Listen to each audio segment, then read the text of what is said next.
100 দিনের কাজ যদি সরকার ক্ষমতায় আসে, তাহলে 100 দিনের কাজের পরিবর্তে পশ্চিমবঙ্গে 200 দিনের কাজ কিন্তু আপনাদের হাতে দেবে। আজ আমি দাঁড়িয়ে আছি মেখলিগঞ্জ বিধানসভার অন্তর্গত এক গুরুত্বপূর্ণ এলাকায়। চারপাশে সাধারণ মানুষের ভিড়, চোখে মুখে প্রশ্ন আর মনে জমে থাকা অনেক কথা। মেখলিগঞ্জের উন্নয়নের স্বার্থে আজ এখানে উঠেছে একটাই দাবি, মেখলিগঞ্জে বিজেপি চাই। মানুষ বলছে উন্নয়ন সংকল্প, বিজেপি বিকল্প।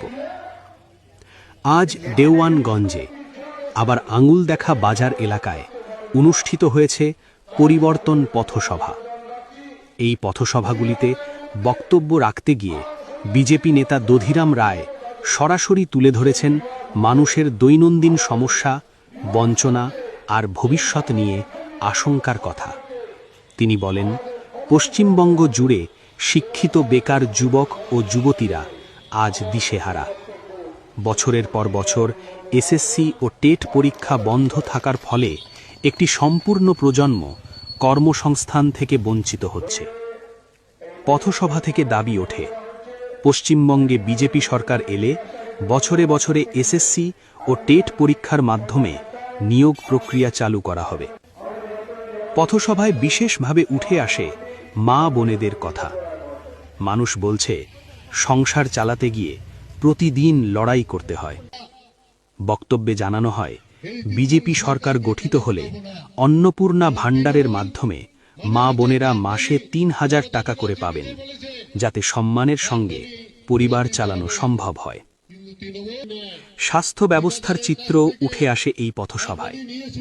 হাসপাতাল আছে কিন্তু পরিষেবা নেই, এমন অভিযোগ বহু মানুষের।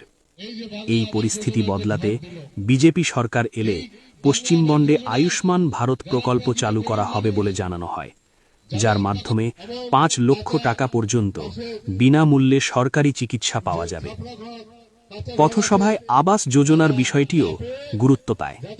বক্তারা জানান, বিজেপি ক্ষমতায় এলে গরিব মানুষের জন্য 3 লক্ষ টাকা করে আবাস যোজনার বরাদ্দ করা হবে, যাতে প্রত্যেক পরিবার মাথার ওপর একটি পাকা ছাদের নিশ্চয়তা পায়। এছাড়া পশ্চিমবঙ্গে বিশ্বকর্মা প্রকল্প বন্ধ হয়ে থাকার বিষয়টি নিয়েও ক্ষোভ প্রকাশ করা হয়।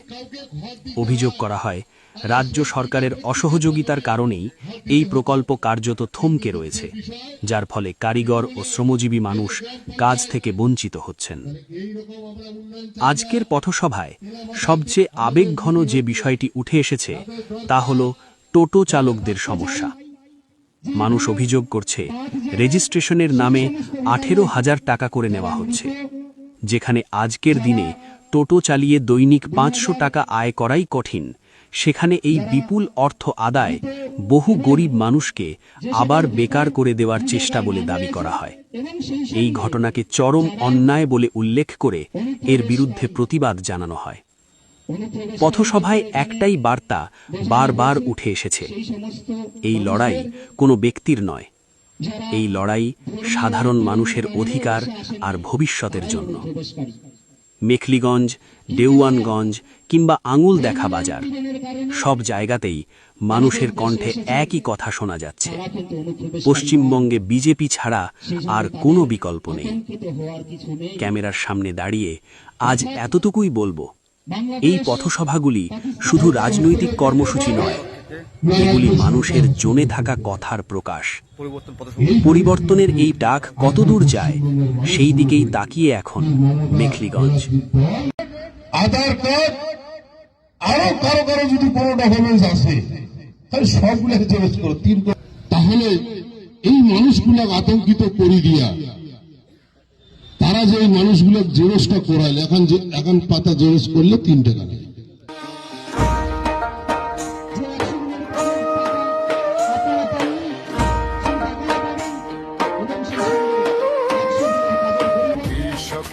ঘরের ছেলে মাটির গন্ধে ব্যাগ ভর্তি কাগজ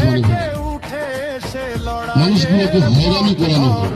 মেখলিগঞ্জ কলেজে আর তাই কোন জায়গায় সিপিএ মৈত্রী আতঙ্ক রাক্রোধী হলো।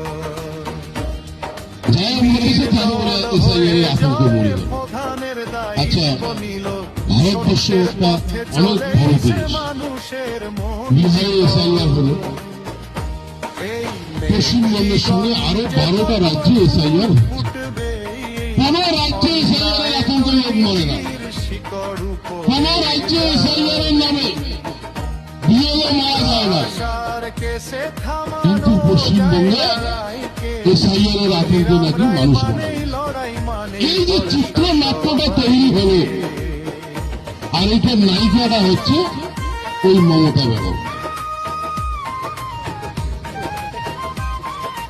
এসআইআর এর আগে যে বক্তব্যগুলো, মিছিল মিটিং, বলো থেকে জয় আচ্ছা পঞ্চায়েত তোমরা যদি এসআইআর এর বিরোধিতা করো 2014 তাহলে ইলেকশন কমিশনের বল্লক সম্পাদক থেকে এই যে মানুষ সভাপতির বিভ্রান্ত করা, গঠনের শক্তি এই বিভ্রান্ত করার কাজটা হচ্ছে এই তৃণমূল কংগ্রেস। আর এই বিভ্রান্ত করে, ভাঙচুর করে, আইন শৃঙ্খলার অবনতি ঘটায়, আর ইলেকশন কমিশনের উপর দেখিয়ে যাতে একবার ঘোষণা করে এই পরিস্থিতিতে এসআইআর করা সম্ভব নয়। পদ্ম ফুল ফুটবেই অন্যায় দুর্নীতির শিকড় উপরে যাবে ত্রাসার কেসে থামানো যায় না রায়কে দহিরাম রায় মানেই লড়াই মানে ভরসা সবাইকে